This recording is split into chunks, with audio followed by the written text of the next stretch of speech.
Salarien, bateau salarié. Bateau salarié, bateau salarié. Bateau salarié, bateau salarié. Bateau salarié, bateau salarié.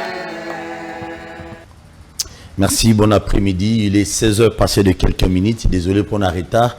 Autobandi émission Oyo, téléphone ouvert. Tu repères Sabino temps à Kobenga, repères sa ici. Par rapport à Makamoto, le baléon après-midi à l'élo, ils allaient mingi pour l'intérêt et pour l'intérêt à peuple congolais. On tient à vous signaler qu'Ari Yav, Oazalaki ministre, il y a Kabila, dans le régime, il y a Kabila, ministre national et à finance. Ce qu'on a parqué, Azo Samba, mais espérons bien lobby. Tu repères Sabino Badeta, Moussouto, Sabino Nini Bakangeli, Nini Babeng, c'est là qui est kuna. Ce qui a détourné mon à l'État. Nandimité baotikai ce qui dossier en bon à l'état arrive n'a évité ce que ça liango. J'ai salué l'équipe technique aujourd'hui, Medaris Dave Tebra cameraman monsieur Kingabwa Ozo Konza colonisé Kingabwa Timba Biavanga Naderik na fidèle. Joyeux anniversaire à une dame qu'on appelle Farnel Ndai. Farnel Ndai alors là monsieur depuis Kingabwa, c'est la femme de Dave Tebra. Je vous aime bien. Après-midi à l'élo, on a besoin de solo là. Tous en invité à Bissomoko. Il est un Mobali, c'est un père de famille. À Saint-Atéa, à Saint-Atéa, c'est un homme marié. Torobé Tane Biloko Pona au Italie Congo. Mituna, autre soit Pona, besoin de Mituna, Bissomoko dans l'ensemble. Dossier à 100 jours basuki nango wapi bambongo batu balia oto yoka banzuzi baloba détournement détournement intellectuel bambongo nyonso wana izongate Jamal bien que to yoka ki abima ne to yoka ki Jamal abima banda ko peut fabriquer est-ce qu'il y a to y a ezami mituna ebele pour te aider peut-être à Mokonzambo, il est trop pris dans ma camébélé et colomé, ma camusou de phase où il battait. Cause à Baïbse, il y a des fois il y a té, mais bino banda bobé n'a pas sa macanis. Parce que tout le monde s'en a été dans le moment, il y a Kabila, banda ko peut fabriquer pépé samaka et pas un moutou ou à bandou kumbe la marambo ya, je crois 5 chantiers. Si je me trompe pas, mais banda ko ngo tonga wapi to na yoka li solo. Il semblerait ba tongela ngona balomé la kuna le ba tonga banda ko musunye to yoka. Mais nous t'avons d'appel à Banda Kwangote. Batika encore bon pour lui. Allez-y comprendre mon thème bien à Congolais. Bonjour Biloko. Bateau va détourner Kambongo ya l'état dans moment ya Kabila pendant 18 ans. IGF moyen Hollande la dossier wana ya bango ezate tout faut Hollande ya batu ya lelo. Pour bateau belé ba yibaka. Bon, politiciens yibaka. Non, politiciens congolais ne volent pas. Ba détourner randé. Si ko détournement na lingala ndi na bango penat bien boy debiso na ndako alors batu nyonso bazwa to ba ba détournaka bambongo ya leta mituka ya leta bandako ya leta biloko mususu na balabala ya leta mususu bazwa tonga tchanda kunaye. Est-ce que IGF vous allez inspecteur général et à finance y a-t-il pas moyen au mamika ba inspecteur mususu na ba dossier pe ya kala poto yeba nanu pa milieu belé na on atra na yamba bato on atra plusieurs fois ici bazo epso que non ministre provincial Kingani aboto epso nda mona gomba atonga y atonga ona sur IGF mo la ndela pe dossier on ezate invité na biso bien azamuta Kabila loba so yepe mutuna les oranda utanda azo biloko sutoyebi le politicien congolais ba mona ki politique na mbongo na donc Congo comme bien commis à ba politicien seulement mais non il y a peuple congolais nandeni politicien soit commis politicien vous mieux ya gagner à dondo à mille yo population to leli yo mai passe au courant passe au bibilon lié kitité au soldat za na tenir malongate au enseignant salaire ne matraté yango ndo bozo mona preuve mission na saki lobi ba député ba moni pina Congo comme bien commun na bango ceux qui ba comme ba politicien Assemblée nationale tala ba député ba palissade tout ça député ni a tombolo mungongo a tombolo abiono Congo ça ne va pas il faut tout ça la loi mo urgence mo boui nani palissade boli ango butu na ba député 2006 ba muso ba comment ba pousse to rappeler binoka expérience lelo ya ba policiers congolais ezotinda to batata na ba ko sabiso imaginez-vous les policiers au bazali na Mobutu na génération Mobutu baye na génération ya musée non baye na tango ya musée baye lisusu na tango ya Joseph baye lelo lisusu na tango ya Félix Tshisekedi. Ce sont le même tête, ce sont le même nom. Nezozonga ezozonga yango na mituna donc mituto sagesse ya batata wana yango nezali ko donc ba sagesse na bango eleki sagesse ya batu mususu to ba kongole mususu mituna to tuna lelo yaya bobenga te bozela bozo biloko parce que bandeko na biso ebele bazotanga lelo otozomona bazotanga départ donc biso mususu to tangise baleki bana biso pe bazotanga donc bango bana droit na mboko oyo il faut ça ndeko ya c'est pas bozo biloko yaya to reçu ça ma belle élection bobo bolumbu oya Équateur bobo bolumbu Équateur boy m'envoie ça a fini na micro na ma chaîne sur plateau na ma chaîne sur télévision mais je me pose des questions Kalikil oba memaka chef de l'état à l'époque bako isa Muyej bako isa Zoé Kabila bako isa et après ba province wana bénéficier na nini boké na Lualaba n'y a rien de nouveau na Lualaba o fifi masuka zo sala ezala continuité à l'état ya bandako Muyej bandaka ba chantier kuna tokela Tanganyika zongi susu na sima yaya est-ce qu'on doit aimer le pays comme ça bilo retrouver ngona Jeff Kanko bish Bimpa nous Bimpa Mobidio du Bimpa ouais ça va parti où nous bon ah tu le moment parti en équipe très bien merci beaucoup ah wa beta biloko yaya faut beta moi chiluba baluba ne bana bokonzi yaya il faut yokola chiluba tango Kabila to yokola Swahili siko chiluba on ne sait jamais ba o kangona bureau mobo wewa jebanga nyo bambi kombo mobo mutombo. Tout est possible. Très bien. Dans l'année Sunga Oyamba, mon cadre à Nojek, parti politique, on a bazaba militaire, belité. Mais, bon, ça l'a au bien, les gars, Balobi, banani. D'abord, premièrement, on a pétionné nous. Merci pour la considération. Il y a Robin Sangana, une grande émission locale à Oyo. Autour solo là, na ba Congoman ino sobala na biso de partout. Na pesi bango pe mbote, na pesi ba révolutionnaire nyon soya dynamique progressiste mbote. Kabila. Oti Kabila te o tozaka kana Kabila samedi au monaki matinée politique to sala ki na siège na biso national sur Roi Triomphal au monaki comment ba Congomani ba répondre qui n'appelle ya maître Constant Mutamba Tungunga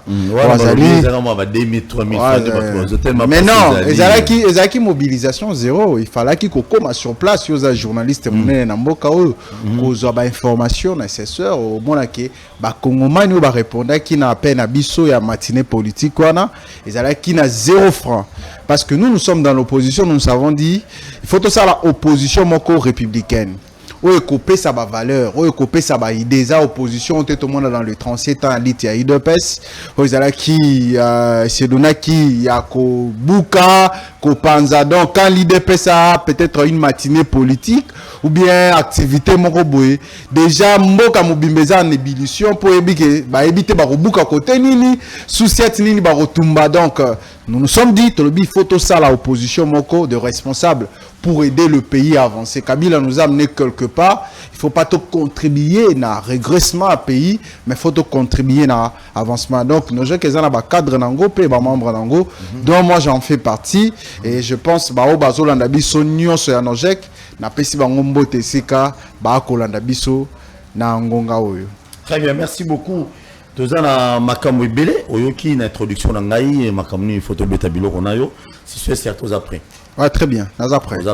Très près. Ok, merci beaucoup. Mais bino boki union secrétaire na mutam. Non, Tozana FCC. Tozana FCC à Kabila. Il y a Kabila Kabange Joseph.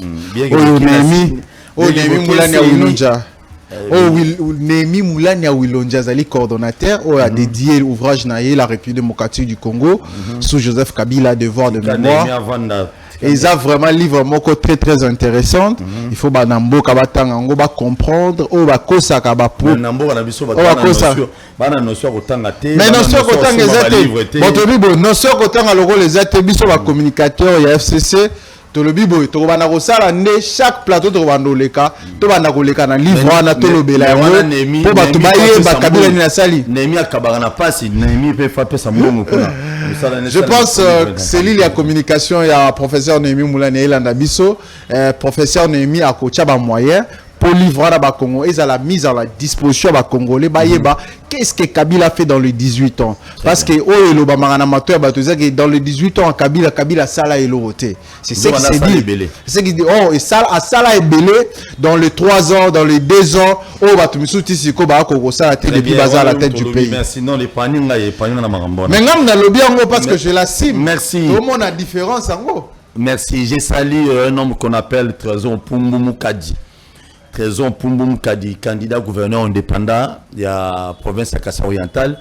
Nous avons eu des députés na biso nyonso beili provincial nyonso ya Kassa Oriental. Na yebi sabino er yangoyo.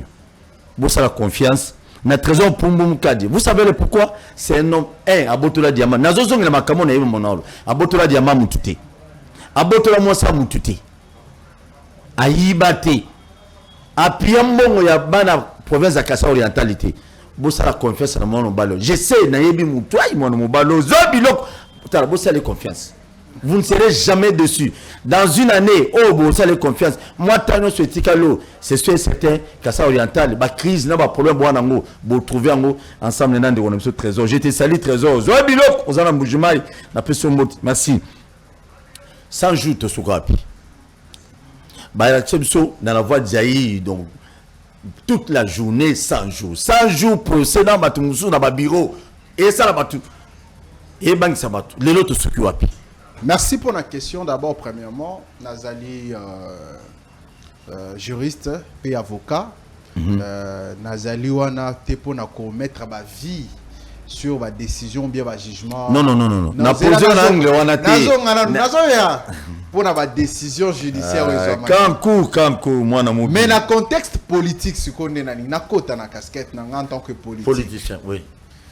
Procès 100 jours et la kisama qui n'a pas Congomani n'ont ce que non il y a nouvel élan maramuto. Tikala comme on a été à l'époque à Kabila, un ancien directeur à cabinet, à chef de l'État Bakangié, Bazo Sambisae, population de Zolanda. Donc procès on est avec le quoi procès mon match. Donc partout en République démocratique du Congo, pourquoi on a causé là quand même vérité mon koboye bima par rapport il y a détournement ya mbongo yo Kabila tikaka na réserve il y a échange ya mboka na biso oyo tangu ndeko Félix Tshisekedi Tshilombo président de la République à Kotaki yena ba collaborateur na yeba ki ko dilapidé. Mais depuis procès si là pe jugement ils allaient rendu Kamere, Jamal et les autres bazaki na kata procès posé à Kamere wana lelo Gomina Gombeti Patrick Gomina Gombeti le dans la prison. Il est en prison. Mais il est en sambité. Wana yeko dozala na kata procès te bakanga pona makamu susu. Pour ce cas azana même dossier à son joté. Bandeko wana depuis bakanga bango kino lelo batikala ko bima mais suite ya mbongo ba détourna etikala koyeba maté. Jamal avait accepté à la face de la République à l'objet à Zombongo des 52 millions de dollars pour la commande yaba maison préfabriquée. Toyo koke na lobi na zoki Zombongo pour la construction yaba biloko misusu. Pena ba directeurs, différents directeurs, il y a ba OVD, office de voie agrénage, na bandeko ya foner, ba on peut bandima ki ke bazambongo. Mais mbongo bazwaki kino le zonga na trésor public, c'est là où le peuple congolais ba mi pose la question mbongo ngwe kenda wapi. Utilité ya prosango ezalaka nini? Pour ceux qui ezalaka utile que rendre justice na bambongo ya ba contribuable congolais ba détournaki normalement il fallait que l'état congolais aille bisabiso le bique sur autant de millions ezalaki détourné dilapidé na kati ya programme ya 100 jours tala autant tozongisi déjà na caisse à l'état kino lelo batikala ko yebisa bisote kino lelo batikala ko yebisa bisote le procès reste flou et makambu kino lelo kamere lelo azana Paris lelo Jamal Abima Moïma Abima pe akomana ko sala makambu mususu le président de la République Félix Tshisekedi akuta ki na caisse à l'état et zalaka ka dilapider boy pe mo wana kenda nango kino lelo boy. Donc chose regrettable oyo biso ba kongomani ba contribuable mbongo na biso passe toko tiapo na mboka ebonga toko tiapo te mboka ekole tongama mais batu moko boye ba bourgeois moko boye baza ko s'enrichir nango ezaka ka yango te to esu na procès oyo to mona ka ba procès spectacle procès ya ndeko na biso yo nani Willy Bakonga o a détourné mbongo ya comment ya gratuité de l'enseignement lelo Willy Bakonga yewana azana kati ya union sacrée a créé même courant moko so ya batisekediste donc pour dire aujourd'hui que ba détourner nyonso de la République bazana ba on sillonner librement pe bazana ba compte à rendre na ba congolais. Donc c'est ça la République démocratique du Congo aujourd'hui sous Félix Tshisekedi. To boya ki na époque na biso même professeur Némi Moulin na Lobé on a livre na ye il y a la République démocratique du Congo sous Joseph Kabila devoir de mémoire alors belango abiba biloko ya bongo ebana ko sama na tango na biso te bien sûr ezalaki na bato bana ko détourner ba mbongo to ka ba mbongo ebele ko zala détourner à notre époque manque ya copinir bato na ndesala ke ba constater faiblesse ya gestion Kabila ba ke Kabila certainement a comment quitter et c'est que la population bana kozele. Or Kabila fait beaucoup. Kabila avait fait beaucoup. Bien qu'il y a de la même manière aujourd'hui. Il y a d'autres personnes aujourd'hui Nayami Mutumo à lobby Gauthier Sey, je lui ai reçu le matin à lobby na biso que no Kabila limbi saye makas Mutumo tient un message abi Joseph Kabila pardon to finga ki yo pa mato ebagité. Maintenant face B à Kabila boyeba ki angote. C'est de la même manière aujourd'hui que ba détourner de la République au qui sous Kabila au Kabila tcha ba omo panzi au ba omo ba mi benga na pe misusu ba ngono so bazo se retrouver le lot na conglomérat wana ba bengi union sacrée. Ndeko union sacrée za union de jouisseurs. Moi je le dis en tant que politique dans mon mingi union sacrée c'est l'union de jouisseurs et si ka batu nyonso balingaka mbongo et si ka batu nyonso ba détournaka mbongo bazalara mais si ka bavandi donc ça fait la honte de la République aujourd'hui.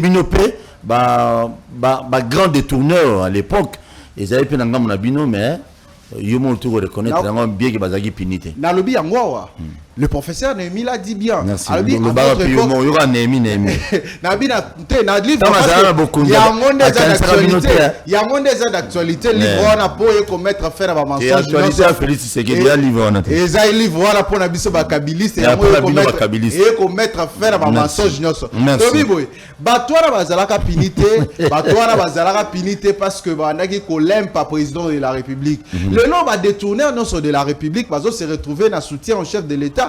C'est ça la politique aujourd'hui. Bato balingi ka libumu na bango, bato balingi ventre, mais le président de la République a à tout moment que na yepona ko apporter changement de copol tout ça.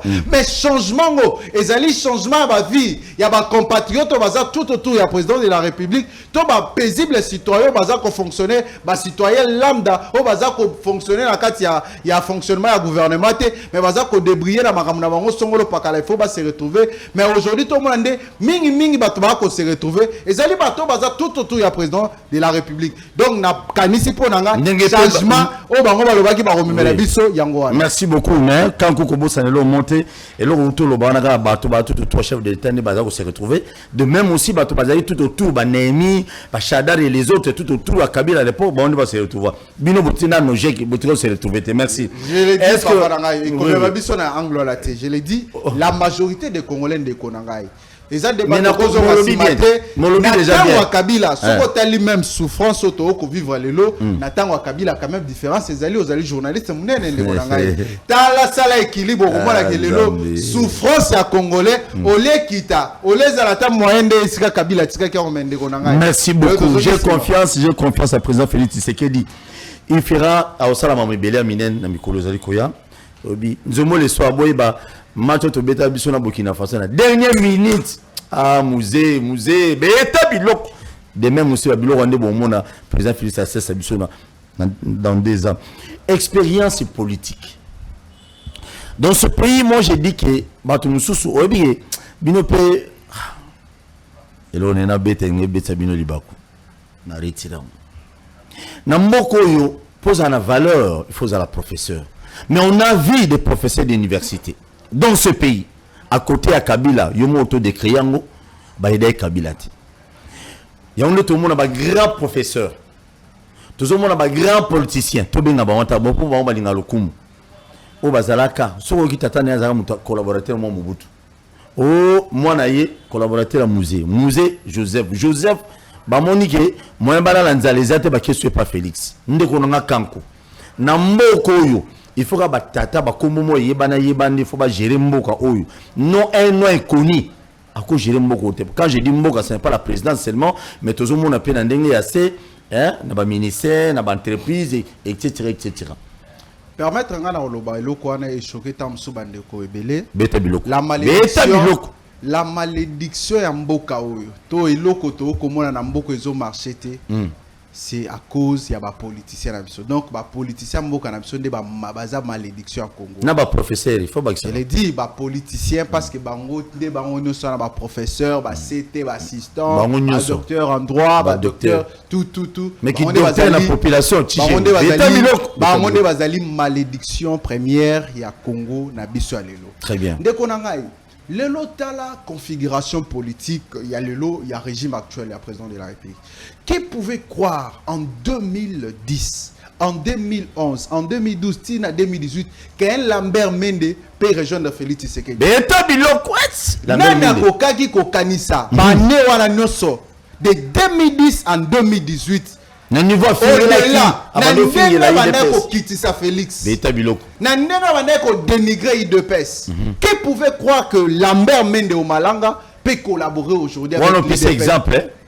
Non, les exemples étaient maintenant le bien c'est réel. Et c'est vrai. Donc pour dire que la basé belé Bochab Talaba Lumanu, Talaba basé belé ba kasi ke belé FCC. O bacha Bango Kassanji Bango Kassanjo a bêti ça Félix Tshisekedi fimbu na nini na mbujima na campagne électorale. Ah, Tigabo. Mais oui, histoire est ça. Est-ce que Félix Tshisekedi a venu quitter na dossier na Mbujima? Donc, Bango Kassanjo bêti président Félix, président de la République président de la République au moment de campagne. Au moment de campagne, eh ben il y a bien une histoire. Quand on a histoire au moment où Ngoï Kassanji a permis à Félix Tshisekedi de faire la campagne en toute tranquillité dans Mbujimai. Du moment où il gouverneur, il y a Mbujimai. Quelle révélation. Mais aujourd'hui, Aza na union sacrée. Mais à qui dans Mbujimai, ils ont continué quand dans mon image moi qui est dans Mbujimai, ah dans politique à Buzoba. Au moins dans Mbujimai Piaka Chombecha à l'époque, à ce meeting, image moi dans mon wana. Ah non, union sacrée non. Continue. Donc pour dire que la malédiction à Congo est un homme politique. Il y a des années 60, des années 70, des années 80. Bango ba commissaire politique et ça cop na bango. Pour na yebisanga mutuloko la mboso. Akopesa ni na république ko apesa tête du moment zaki ministre. Beta biloko. Mboso Kodia. Na tango Mobutu azala. Tango Musée azala. Kabila le père azala. Aye na Kabila fils plutôt aye azali. Lelo na Tshisekedi Mboso président. Il y a Assemblée nationale. Dis-moi, na parcours politique naïe. Ba espoir ni no mboso sala o ezo permettre et leur gravir échelon azala ko gérer institution ezo ba décision ya mine na mboka. C'est pour dire que aujourd'hui ba politicien mboka na biso ba commission ngoloko la COP et malédiction eza ko se répandre même na ba jeune obiso tozalelo. Toko soutenir ba kasiki wana pour dire non voilà ba on est bazali ba doyen na biso bazali ba aîné pour nous se retrouver quelque part. Tu dois au moins s'incliner devant ce vieux là. Yango nezali comme même malédiction eza ko se répandre sur nous. Au moins la jeune moko boye par exemple je le dis en tout cas avec froideur bande ko belé ba kota na gouvernement o ya union sacrée pardon FCC coalition cash ba jeune belé mona ba kota na gouvernement na ba kota qui à la merci à ba vieux belé. C'est parce que vieux moko boazo pesé au moins que muto koti non à gouvernement par méritocratie ma koti par rapport à la collaboration na vienaï. Donc c'est pour dire que la malédiction en mboka na biso zali ba en politique o ba ko ça la politique d'abord pour leurs intérêts. Au moment na butu muto azana Union Sacrée, pardon, na moi, Moutaza Mouto FCC, Azako collaborer, Azako sala ba déclaration FCC, mais la nuit, il collabore avec les gens de l'Union Sacrée. Pour l'année, Alinga Pesa et poste, Alinga Zala ministre, Alinga Zala signature, Moutazo Kozanga signature. Donc, Azoko Kakovanda 4 50 100 ans à signataire, à signaraté. Donc, Azoko Kate. Il y a un moni bango tout le long à côté de l'Union Sacrée. Dieu bon Kabila bon épée koloba. Bango no se bango na baza kolakisa malelo que baza na Union Sacrée. Dis-moi.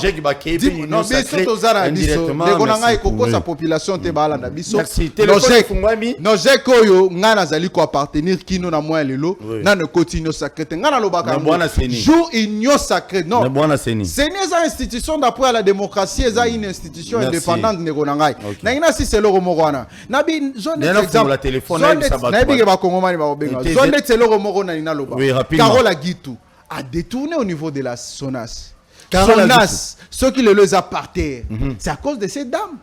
Mais du moment où Zalagina Kabila bato anaye ko couvrir, ko lempaye, ko pakole mafuta. Mais les lois yebisangai ake Sénat, ole afana koti sous na bureau, musala nini, musala ko gérer mbon. Mais les lois ba ko sala cop na maona baati. Beta biloko. Baatu azala plusieurs fois ministre de l'économie, ministre il y a travail, ministre à transport, ministre. Du moment à Kabila, aujourd'hui président Sénat, c'est pourquoi non, c'est un mensonge. La politique n'est pas dynamique. La politique c'est défini par loyauté, fidélité, par conviction.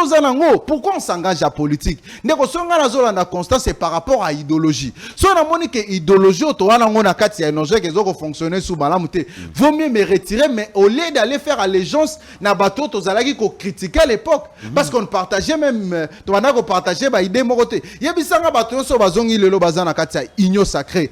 Adhérer par quelle vision politique? Du moment où IDP c'est banaï ko bunda, banaï ko combattre yango, banaï ko battre yango, mais le lobo zo adhérer kuna par quelle conviction politique? On va nous dire par rapport à l'intérêt à la nation, quel intérêt de la nation? Il n'y a pas intérêt de la nation là-bas. Pour ce qui est intérêt à la nation, Zalaki, député Motel Ngandima, Azwa Palissade, du moment où Bana Kisen Subazan Amai. Merci beaucoup, merci. Likamo Tozo le Belalelo. Téléphone est fungwami au Bengi au Kiti volume à télévision. Ogolobanini avant Obenga bozela boyokana ezaki est-ce que mboka na biso yo bano bino bozo tangisa baleki bino botangisa bakoyi kozwa musala te na mboko yo te comme papa na yeto yo motiko za la politicien te. C'est ce que nous voyons autozo mona parce que ba politicien belé bazo ngwanya na kita bokonzi bango ba liaka ba mera ba za la bien ba. Pour la bana ba police beli ba bizengi ba maele te. Mais parce que bazo liambonga ba kongomani yebisanga maman mo azo futa taxe na chaque jour ndeti 100 francs na ye pona taxe. Mais dans tout ça, dans tout ça aujourd'hui, les appels bino pe ba jeune, bon, ba bilenge pe musu bota la bisona ndako. Bien que pas ses alliés autour le belo mo qui non j'attends ya manam taliboso et là au pezali mingi passe ezaki. Allô, bonjour. Bonjour. Au bengi api comme nani micro et téléphone s'il vous plaît. Na bengi ngana zona bandal. Oui. Na lobi boyi. Kombo nani ndeko kombo nani? Ba science bango ba joie, ba politique ba joie. Moko nezali ba science wane kusila. Tokosila na biso na bango na Kinshasa kalaki. Désolé, pas de menaces dans cette émission. Ah, tu menaces raté. Benga pesa likansino calmement. Aussi là, na bon non. Président Félix a un problème na binote o. Mais au bengi pesa likansino calmement. Surtout au bengi qui t'a volume à la télévision. La plupart ya bana ya bakonzi yango. Oyo bino ba politicien besoin mbongo bo investira pas na bana na basi na ba makangu na bino. Qu'est-ce qu'ils font pour ces pays? Nous avons besoin d'interpeller tout le monde l'après-midi. Les ressources aux moro dirigeants, tous gérer. Portion, il y a l'État dans le Nabiso. Mobutu a géré tout. A géré Congo, Yemoko, Papa Bo, Moko, Maman Bo, Moko, Parti Bo, Moko, dans ce pays. Mais Mobutu aujourd'hui a Koufi. Mais Banda, Kuna, Villa, Moussa Mobutu, Afrique du Sud, Naya, Moussa Ezana, Europe. là. Mais yo les politiciens, au lieu de travailler pour l'intérêt du peuple, quand tu ne seras plus là, parce que nous t'as éternellement la Congo azate, bisogno sotorokufaka. Mais moi, si je meurs aujourd'hui, il y aura des gens à te sois à nos servir nation. Et si toi tu meurs aujourd'hui, politicien, millionnaire, milliardaire, dans le monde Congo, tu vas nous banine. Ah, on a ça mouillé. So au kufu d'attendre les lots. So bah yuko ozo bela ta ba muso akufa nada okufa. Quand tu gères les choses de l'État, zala na notion wana kino, so kinga na zala les lots à ministre le ministère Y. So zo nduka mbongo po ebere manimezo na otika nyonso. Laisse-moi te dire une chose. Histoire no kota ya mabe. Otiki histoire ya mabe na passage no quelque part. Même bana so ba oki bana to so mouyibi. Asa na ministère mo bo yiba pia mbongo l'État. Ce sont des choses que Bino Baebo dirige Biso Lelo. Vous voulez avoir des maisons partout à Kinshasa. Vous voulez avoir des maisons en Afrique du Sud, en Belgique, je ne sais pas quel coin du monde, mais chacun de moutou na okeno, nazo pillé, nazo lia, nazo salaboyi. Mukolo musu na akufa. Et quand je vais mourir, ba nanga je sais pas comment on va faire na poto. Pour moi la politique c'est le bon diamant. Il y a un beaucoup de démocratie. Au moins, il y a une démocratie qui est biso. Parce que moi, dictature, les alliés, si on t'a te comparer, avant démocratie, on compte en bon biso. Na moi qui dictature, Moussa Zala Nango, ou bien qui dictature, Moussa Zaki mieux que démocratie. Non, on a un contexte surtout comme la démocratie. On a un comment la moya mabe. Démocratie et y a rapport ne peut se développement parce que ça moment où population bien peuple décide à Canada gouverner Nango. Et puis, à un moment où il y a valoriser ou babengi liberté d'expression, ça fait partie de la démocratie. Et aussi, ils ont le principe de démocratie, liberté d'expression. Ici, liberté d'expression. Kasi yango démocratie, ça loi de la majorité, ça na kati. Donc, il y a un des permettre à mboge ça nini et bako décoller. Mais la manière de bisoto ko ça le langwa wande zamabe, yebisanga par exemple le contexte où Salaki qui est président de la République a renversé majorité dans le Parlement. Au nom de quel principe? Albi non, parce que le peuple est lingui yango. Le peuple s'exprime qui n'a scrutin. Parce que le peuple a un moyen de démocratie prévoyant pour s'exprimer plutôt. N'a pas référendum, n'a pas élection. Mais bien sûr, c'est ça qui est élection. Mais Félix, c'est que des hommes majorité dans toute facilité. C'est ça ce que je dis que ça le basa ba to ça le lango mena ninga mabe. Est-ce que ça le lango pour na ko freiner baninga. Dans net marambo le kana parce que c'est déjà le passé quand même on doit le dire. Marambo ça mana 5 ans. Oh, mais la démocratie a primé la loi de la majorité. Donc, c'est ça aussi la démocratie. On a un contexte, il y a piétiner baninga, il y a saboter effort, ça c'est pour nous. Ça c'est nous, la démocratie selon nous. C'est ça la définition pour nous. Il y a un moment non, l'IDPS va nous dire que non, du moment où nous allons gérer, nos liberté d'expression à la guité. Est-ce que Bobanda ou le Banameden de Bozo Babo, au moins le principe de liberté d'expression y mais non, du moment où Bissopé to banage ko gérer, Binope banage ko s'exprimer. Peut-être il y avait peut-être des bavures policières ça et là, bon, on ne peut pas dire qu'ils ont raté. C'est aussi ce qui s'est fait aujourd'hui. Même chose, ils ont s'est répété les lots. Donc pour nous, les contextes restent le même. C'est la mauvaise pratique. Il y a principe démocratique. Et quand on a besoin, Jeff, Zala Surier, on a besoin de talabato. Moi, si on a besoin de exactement. On a besoin, oui, Bisabato. Mabé a Kaby les années pendant 18 ans. Zala Franc. Oh là là. Pour toutes nos questions sur le président Félix. Question on est aux ala moi parce que parce que on a Kabila moi répondre. Non, exactement pour Nazana Kabila té. Naza et aux ala moi parce na contexte ni parce que Nazala té entourage à Kabila. Otuninga mabé à Kabila les alani. Mais otuninga té gestion à Kabila pendant 18 ans mabé ni yo constaté. Olobi Kabila yé moko mabé né ezalani. Bon tout ça c'est gestion à Kabila. Au moins ni question otuninga olobi mabé à Kabila. Ndikala jamais aux entourage à Kabila. Gestion sur à Kabila. Gestion à Kabila. Bon. Ya mabé oyo mono c'est peut dans ya on a le bingo. Pour battre nanda ba repesa biso gestion à Kabila mabé. Bato ba kolanda biso ba bi ke faiblesse ya ndeko Kabila ezaki ke bato ba ndeko travailler na ye ba ndaki ko kosa e ba no webse vérité. population bandaki ko réclamer maramsusu, mais on faisait d'autres choses. Ça, moi, je le dis, même dans les différentes rencontres d'Abisso. C'est que le peuple voulait, et c'est un otende, no sala. Il y a un des salas qui battent ina Kabila. C'est à la fin même, il y a Mandane Kabila et Moralobi, je n'ai pas réussi à changer l'homme congolais. Au début même, pendant, je crois, conférence Naïa 2010 ou bien 2011, alors je n'ai même pas 15 personnes. Pour dire que Kabila voulait avoir des gens qui ont interprété vision Naïa. Mais Abana Kokuta n'a toujours détourné. Nabato balinga toujours impunité. Mais Abano sanctionné, Abano dénoncé, le rôle à IGF a dénoncé les lots. IGF a dénoncé. On a eu des faux débats. IGF a dénoncé mes autres produits fruits. Moi, je le dis toujours, faiblesse à Kabila les acquis caractérisés n'a choix à personne. Batoyo, babandaki kopona pona ba Jeremboka. Kabila bandaki ko ça la confiance au moni so tel même na parcours à Kabila. Kabila puisé na balumumiste. Kabila puisé na bato bazalaki pro mbembiste au mona batoma loi ka bakota gouvernement. Kabila puisé dans l'IDPS, bachiba la bakota gouvernement, ba misusu pe bakota gouvernement. Kabila puisé na bakasa vubiste, bato na pe bakota. Kabila puisé na ba mubutiste. Donc, il y a toujours les hommes idéaux qui accompagnent la vision. Parce que l'homme, c'est l'homme. Azana vision, pour atteindre tes objectifs, il faut accompagner na bateau, partager même vie. Et du moment où tu as un changement, du moment où Kabila te connaître combien de gouvernements, te connaître le gouvernement, tu as deux.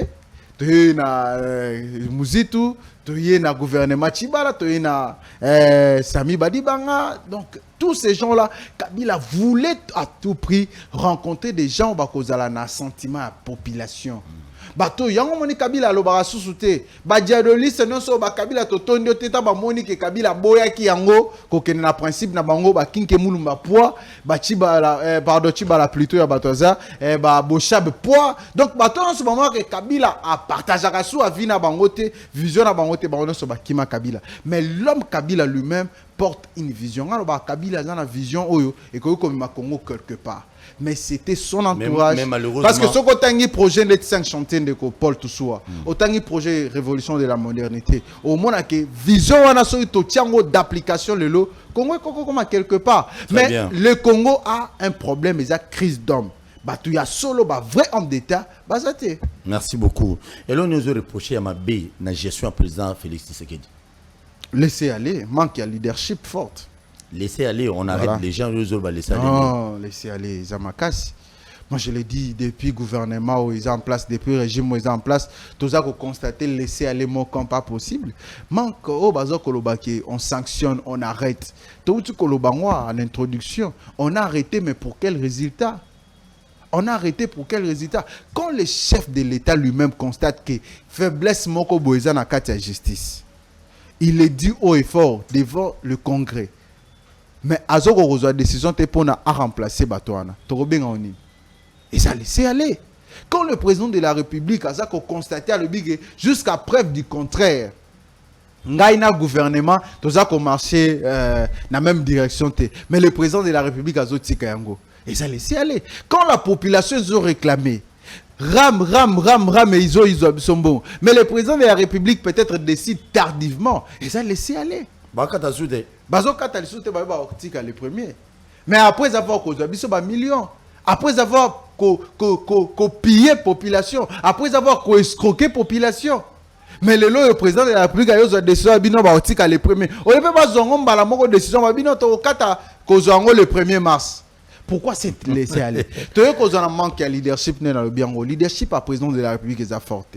Malgré le président de la République a fort un plan diplomatique, mais tout soit. Ce qui est président de la République a fort sur le plan diplomatique, tu as tout le monde à Rwanda, tenir ba propos à tenir. Tu as tout le monde à récemment vice-président de Kenya tenir ba propos à l'égard de la République démocratique du Congo. Tu as tout le monde à Ouganda et d'autres pays du monde ba propos à tenir à l'égard de la République démocratique du Congo pour dire que si notre leadership était responsable, pays na biso ngaki ezala respecté avec ce régime. Au moins pays na biso to bandai ko bundelango na moment où ngalo ba point fort ya Kabila pe na matière de diplomatie, ya souveraineté ya nation ezalaki du moment bandaki côté mais la ba item susu ba kota na ba faire interne ya République démocratique du Congo de ko tusoa. Yebisa ngai eloko nini oyo Kabila amonaki ya malamu te et pas ambassadeur ya Union européenne.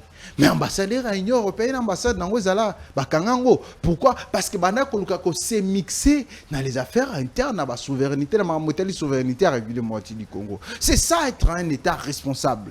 Quand Kabila tenait des propos à l'égard du Rwanda, à l'objet, c'est Rwanda qui menace la République démocratique du Congo. C'est ça. Mais aujourd'hui, le président de la République actuelle, Félix Tshisekedi, Azako Banga même Koebisa que Paul Kagame, et Zayono Zako Tchaba, désordre qui nous le donne à Est la République démocratique du Congo, que guerre Zako Silate, Koebisa même Museveni. Mais le l'autre là, yango, bazo signé d'accord pour na kobundisa ba soi-disant ADF. Oh, l'histoire dans ces pays là, que l'Ouganda et le Rwanda ne nous a jamais aidé pour na kotili sa maramoteli kimia na Estamboka. Guerre il y a 100 jours, il y a 6 jours na Kisangani. C'est qui? C'était qui? L'Ougandais et ba Ougandais na ba Rwandais. Ne ba sala que guerre wana sala que ba tebele ba kokufa na mboka Congo ya Estamboka là. Donc pour dire que nous reprochons aujourd'hui au président de la République laisser aller Moko Bonaka sa gestion na ye o kamutumo ba détourner 14 millions jusqu'aujourd'hui batikala ko interpeller était pour dire donc bon elle était dans la facilité à lier Marola Ngouba bon elle était dans la facilité à lier Marola Ngouba gérer mon na ye tala lelo toza la prince of Congo un prince au Congo qui a sommé ba champagne na ya Meli donc parce que son père est président au Congo et il fait tout ce qu'il veut. C'est aujourd'hui ça, laisser aller. Du moment où la population a causé là, ils sont balipa. Du moment où le peuple a causé là, ils ont maille. Mais un président de la République a dit manaye na mutuka ya 3 pinés à bimina. C'est pas un faux débat. Ba moto Kabila na bino. Atambolaka ba moto na Kabila musu za cher. Ngai yoka ngape na tambola ba moto minene. So na biso montant ngai ko mobola na so ma moto et olekela yo. Mais oza mobola lokola biso pété. Biso ba kongomani autant to biso toza ba bola. Mais moi je ça va. Biso toza ba bola. Yebisanga Yebisanga mama wa zanansele azoluka mai azoluka courant Kabila tango na moto à $50,000 yo mona Kabila tango azaki président de la République na mboko ko sala tapage moko bosongolo pakala ndeko azana ba Porsche azana Paul totik ngai pena personnellement dans le 18 ans ya Kabila na tikala jamais komona Kabila mutu kanena ba za Mercedes noire so na moni Mercedes noire na moni na bikeza Kabila na kati après na fin manana na komotamba na Range Rover. Mais tu n'as jamais comme on a Kabila ko sala tapage yo bato ba sala lo au mona ba conseiller non soit président au mona bango na moya tanto loba ba sala ba boîte ça du moment ba luka ba sala ba pesa président ba conseil pour na mambota ba kongomani ba sala ngote na ndo ba boy tangu mama moko ya nsele ya Kintensu ya kalamu amoni mutuka na 3 pine ya ko yeba teke eza nango kaka vélo nde ba miso ba lo bango eza moto. Maya omona ndeni abia mais ole président zotel souci abisona no ba kongomani aluka na ndenge nini kongola ko somba lipa na moins cher aluka savon e banda ko teka na 500 na 250 ko mo teka na 500 lo lenka ne ko zonga ta na prix wana obi professeur mo asekisinga lobi ceux qui ba professeur biso ba professeur qui no le to sa la grève professeur na bisinga lobi nini alobi na toutes les questions na lobi professeur point ni bozo sa la grève mais futa rabino bien abi mwana ndeko na abenga maître alobi boye soki to sala grève ezate pour ba matisa salaire na biso bi Kabila tika biso na $2,000 mais le lot ozo susu ata $2,000 anate yebisanga et matisse ekiti et comme on a 1,100 ba $1,200 yango moi ba professeur ba sa grève ba bi bazong se biso ta na $2,000 donc c'est-à-dire il y a beaucoup à faire oh Kabila tika ba comment singa ta Kabila zong sa bango ta na $2,000 wa tika ki bango Kabila zong sa bango ndeni Balibo tu sais que na zong sa bango ta na $2,000 au Kabila tika ki bango ke ba zong na 1,100 1,200 baza ko bango lelo parce que ça ko permettre donc pour dire il y a beaucoup à faire mais le gouvernement actuel le régime actuel baza plus beaucoup beaucoup na makambo eza beaucoup eza ko apporter rien yebisanga lelo Voilà c'est là. non c'est long ngate c'est long ba kongoma na zolo ba wa eza makambo biso to za ba tubo to vana na population to sola na population peuple ezela peuple ezela bono vana population peuple ezela nini ndeko ndanga ikulutu nanga polso peuple azozela nini peuple azozela nini peuple azozela somba lipana et peuple azozela lia na nzala na ye yebisanga lelo bazobisa biso maximisation de recettes lelo DG esali autant 120% 200% babiku natango kabila ezalate c'est ce qu'on dit à la population babile lo réserve d'échange et mati natango kabila etikala aux la bonté mais natango kabila to bano changer $10 na combien mais le to changer on a combien c'est la question aussi. Ceux qui réservent les champs, on attend au Kabila les Arana, c'est mais tu changer $10, na 1600, mais le taux changeant on a 200, na 200. Mais c'est-à-dire qu'il y a un contraste, mokoboy. C'est-à-dire que la population vérité. Merci beaucoup. Bah élection, bah gouverneur, c'est de quelques jours, bon quelques mois. Faut qu'il n'a pas joint des bah moi je on est élection bah gouverneur on a mais on les lots moi que les la mouké par rapport au qu'on a. On dit toujours à sima bilo ya élection. Ouais, bah gouverneur, quoi ça, bah province ils ont rassima. Et ça, bah élection, bah gouverneur ils en avril. Quoi ça, bah gouverneur ou un dysfonctionnement au président de la République et moi apporte à qui? Il doit s'assumer. Non, c'est pas le président de la République. Parce qu'il m'a na le non, dépend de la présidente, il dépend de vice-premier ministre. C'est kana beta biloko. Pona nini na lobby yango pona nini na lobby yango dysfonctionnement aux les loyo na kati ya ba province na biso eza makambo président de la République a tenu responsable. Pourquoi? Parce que du moment où le président de la République a côté en fonction, à côté qui quasi majorité à gouverneur de la ville de la République de moitié du Congo plutôt, qui sous la belle FCC. Du moment où basculer majorité, député comme ça ni, comme qu'on vendre vendre bango aux enchères, comme qu'on ça la gouverneur pression, biloko la yoza gouverneur ina bisoté à union sacrée au quoi. Yebisanga loko ni ne sala mabeni ni zoa sala pour quoi ya gouverneur à Tanganyika. Zoé. Mabeni ni nani Richard Mouyes. Babi Zoé banota en français, abanolo ba français bien té. Babi compétence à gérer gouverneur à gérer province exact français. Botika débat nako. Yebisanga mabeni ni Richard Mouyes Manguez à sala. Pona alonga gouverneur à Lolaba. C'est parce que batu nyonso wana bazebele baboya ki ko adhérer na union sacrée. Babino tozotika la fidèle à Joseph Kabila babino le roi bino botikali bozote mais la vision chef de l'état bou bao bazaki faible bakoya. Donc pour dire que dysfonctionnement ya ba institution provinciale na mboka na biso lelo eza dû ya coup d'état institutionnel au président de la République à Beta. Lors ya création à union sacrée. On doit s'assumer. Le loba gouverneur, est-ce que yozo kalisus en plaire ya gestion ya République nezalaki pardon ya Tanganyika nengezaki na tango ya Zoé Kabila. Je suis pas ici pour faire l'apologie à Zoé Kabila, mais pour dire vrai que pour dire vrai que la gouvernance ya ndeko wana na niveau ya Tanganyika c'est là qui prouvé. Or le président de la République pouvait profiter na leadership na ye na kati ya Tanganyika. Mais na minute Tanganyika mo ezongi sima to avancer. Non ndeko na ngai Tanganyika eza ko zonga sima. Ba projet belo ndeko zoa lança etikali par terre. Ezo fonctionner te. Kende lelo na nini awa na province na utaki récemment wa Maindombe. Au moins Koko isa ya gouverneur ya Maindombe et salige makambo ebele Gentini Ngobila kotia sali tout atika ka neve na ye. Non. Atika neve na ye. Non, ata neve na ye toté. Mais Jacques Bombaka si je ne me trompe pas, le monsieur qui était là celui Paul Naniwana. Tu sais que lui aussi semblerait qu'il avait aussi détourné beaucoup d'argent pour la province. Et puis on continue, il dépêche pour donner l'information. Donc, Mikolo, ce qui nous a détourné, il dépêche. A détourné, il dépêche. Du moment où Azalaki na biso, à côté jamais na il dépêche. Tant que l'ongwe, dès après Pierre que celle qui les lois se rejoindre, peut-être que Lukaneni va récompenser, va faire quelque part. C'est ça la politique congolaise aujourd'hui. Il y a un tolo baboué. Tobi dysfonctionnement, na le loba gouverneur va cause en a voté. Yebisanga yoza kinoa solo. Mabeni nerombo munga sala. Nerombo munga yebisa biso vérité ngana telemelaka monsona. Ayebisi biso vérité alobi bakinwa mbongo na biso ekotaka ekobongisa Kinshasa. Bakosa biso te. Ngobila telemi. Abinga na olakso ke na l'air na chef de l'état na solo na mama Denis. mais yango nde ngobila lobi yango ngobila loba ndimite ngobila olo yango nde ngobila loba ngobila yebi esika ni ndeko yo somona esika ba ningisa ngobila na Kinshasa mais je suis ngobila eza patente yo somona mukoli non ndeko na ngai apparemment yo utipoto apparemment de to solo la kulutu na ngai yo so lobi nga la beto biloko tuneza ya yo bien sûr bisono to na Kinshasa wa gestion ya ngobila ya ville province ya Kinshasa ndeko na ngai. Est-ce que tu peux faire 5 sur 10? Et bon, je suis à... Tu peux faire 4 sur 10. Yao Katanga. Yao Katanga et pas dans Jacques Yaboula. Na ebité na comment qu'on a été tout le monde à Kana. Mais yo moi koyate bien à côté na IDPS. Mais à côté na IDPS, à côté na Union Sacrée. C'est-à-dire moyen koyate. Donc Fifi Masuka batuno ça na criminels économiques. Malgré oui, je dis tous les détourneurs de la République. Bango tune bazana ba moment Kabila bazo détourner siko bango no sonde bazana Union Sacrée.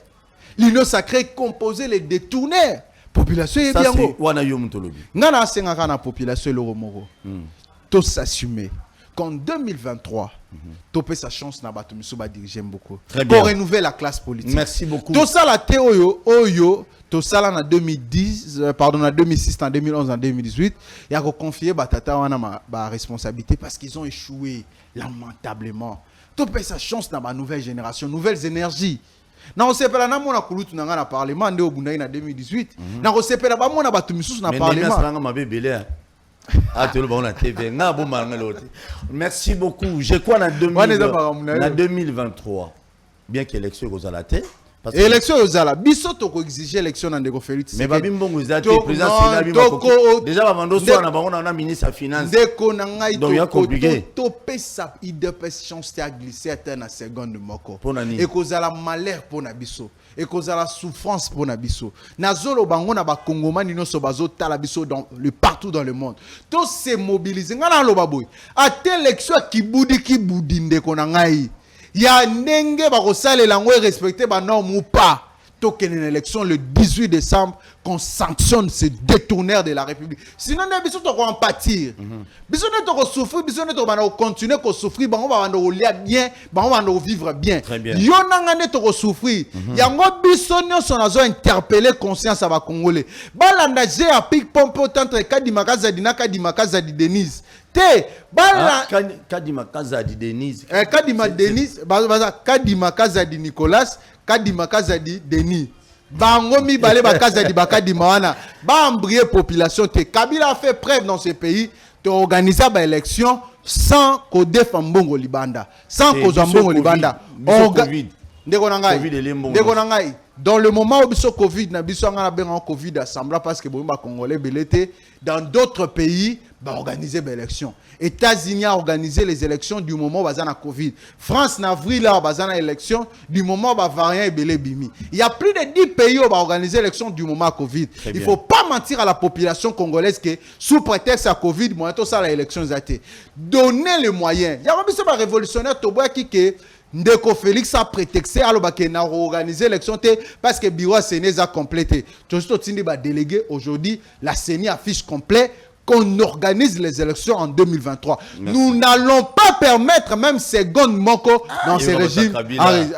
Ndeko za kabilisme ka tende konanga. Parce que ba congolais ba mona ceux qui topé sous ba ndeko chance et vous avez biso sous vous avez multiplié fois 2. Merci. On va rolonga mukolo so rolonga so to tiki va glisser c'est-à-dire va organiser mukolo va linga élection salama. Donc c'est le moment pour nous ya kosenga régime oyo ba organiser élection sinoté l'article 64 de la Constitution et pesi biso ningisa tous à pouvoir na biso o bande ko ba gérer en inégalité. Mais yo ba article 64 ils ont un article moi lo ba ki. Le président de l'Afrique article 70.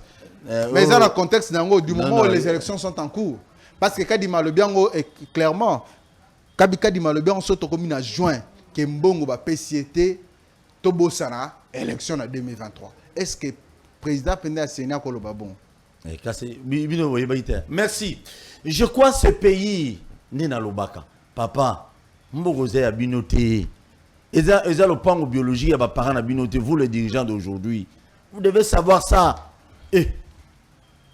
Bon jirata bolé sabatu bien ko bilo olia nyonso ya omata nyonso ya komata makambo nyonso bulu eke na mboko na mituna libabe nzamba na kanda na biso to eza nini zwa biloko ndeko za libabe te za ba politicien nzambe to sali nini il faut que biso peuple to souffraka ka ba continuer bazalaka bien yo na mituna mutuna na moni ndeko na ngamo ya politicien lobby ana voiture wana ko za ba 4 et quelques mille dollars il m'appelle Paul voilà toi tu es moi je suis pas dans l'opposition naza ni na PPRD ni na bato Kabila je reçois tout le monde dans mon plateau lelo na yambi muto apalu na tongo na yambaki journaliste lobi kuna na yambaki muto IDP et puis bato IDP ba na mbongo te na ibite bwana régime oyo ba pesa bino mbongo wana ba chaîne na télé ba émission nyonso ba lekaka ba futa ka te na mitu poni ta bato IDP so mais muto no chèque boya ti moi 300 moi 400 mais bato merci beaucoup s'abonner massivement à la chaîne sur YouTube Bakinois Balobi TV. Je suis là pour tout le monde mais bozo gérer Congo, bo gérer bo boulette za banda ko na binoté parce qu'un jour tu partiras. Ngai ne zo sala ngai passe bato ba yiba ki ba piye ki na moma ya Kabila. Si le lo ba kanga bangote. Bato Kabila wana ba tamona mo à l'aise. Ba conseiller muso a chef de l'état. Ceux qui bozo yiba to ko senga pe na régime ko yanga ba landela binope.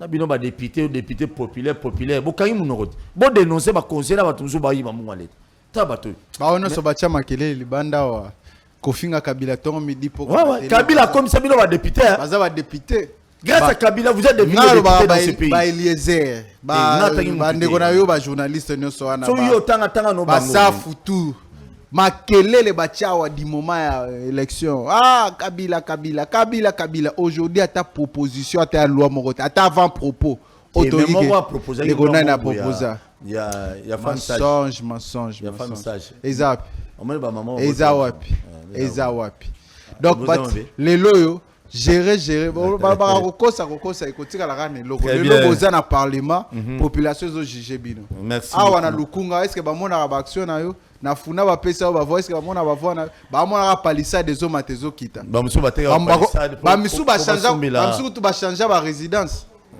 do ba musu ba somba ba teka palissade ba somela ba ndeko musu ba vélo député Mobo écoute na yo ka sona otanga ete tika na suka wana ta député Patrick Mangai ba voter écoute na ninge moko ka ya bongo na funa azali na parlement à moins population ba ndiko yepa ne minga changer que va na ma campagne mais rendez-vous na 2023 kozonga kalamu te kozonga keba na kadima ya yo lo babongo population ta basali nyonso soka dima décider autrement ya population to merci beaucoup l'équipe technique Médaris David Tebramona Kingabwa azana ba mumie belete ya Timba Biavanga célibataire chaste azana 28 ans chaste jusque là c'est un bon régisseur Derrick l'homme de Tumbaku et sans oublier fidèle cameraman raté. Et joyeux anniversaire une fois de plus, Farnel Ndaï. Je t'aime bien, maman, je te salue. Moi, c'est Adav. Moi, c'est Nandaku. Je suis venu à Adav. Moi, c'est Neye. Merci beaucoup. Tokutani Lobina 10 ans, on a invité. Bon, s'abonner massivement à la chaîne sur YouTube. Merci.